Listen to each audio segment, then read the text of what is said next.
Hi, my name is Alexis Lipsite.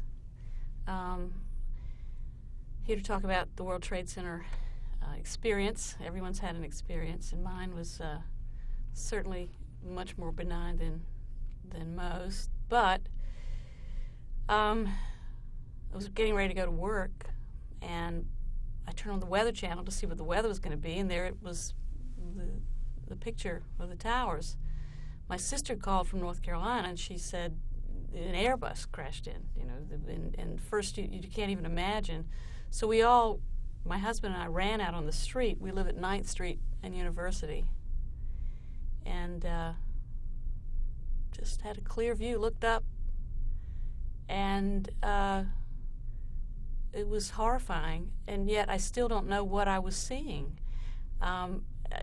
You're watching, as you know that people are dying as you're watching. It was just, I still don't know what I was seeing.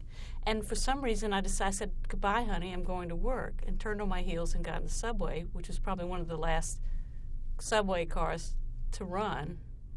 Got to work, people were in a panic. I have a big window that overlooks the United Nations. They're saying the Pentagon is hit. They're saying the towers are collapsing. And I'm looking at the United Nations and I'm thinking, And people were really panicked. And so everybody said, we're leaving. We got down. Of course, none of the subways were working. So I walked home. And I'm walking home. And it is the most extraordinary day.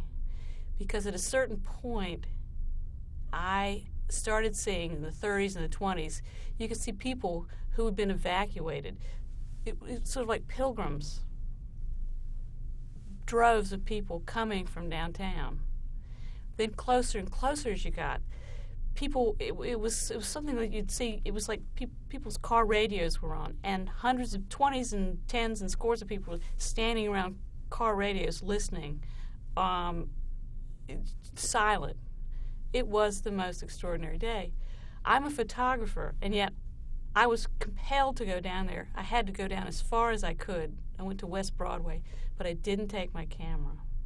I just felt at that point it was almost obscene to be sort of self-consciously recording it. I don't know why, but it took me a week, and I was still so compelled to go down there that I took my camera.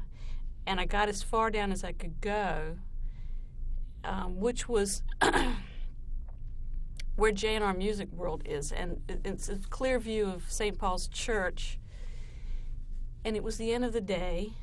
And it was a fairly mundane street scene. People walking, except some guy had a mask because the air was terrible. Air was just awful. And it was sunset.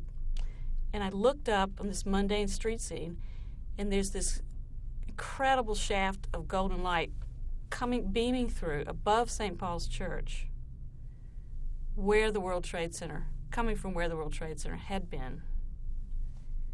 And I took a picture. And I'm not such a religious person, but it was a very sort of heavenly light. It was just that right moment, because for how many years?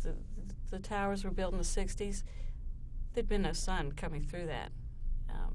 It was all shadow, and a sunset was one of the first week of sunsets, and it was really kind of an amazing sight. And of course, walking around downtown I would go to Midtown to work, and walking around downtown were two different worlds. Downtown, posters were plastered everywhere, people's happy faces, and you just couldn't help but stop and read all, everything about them, how tall they were they married, where they lived.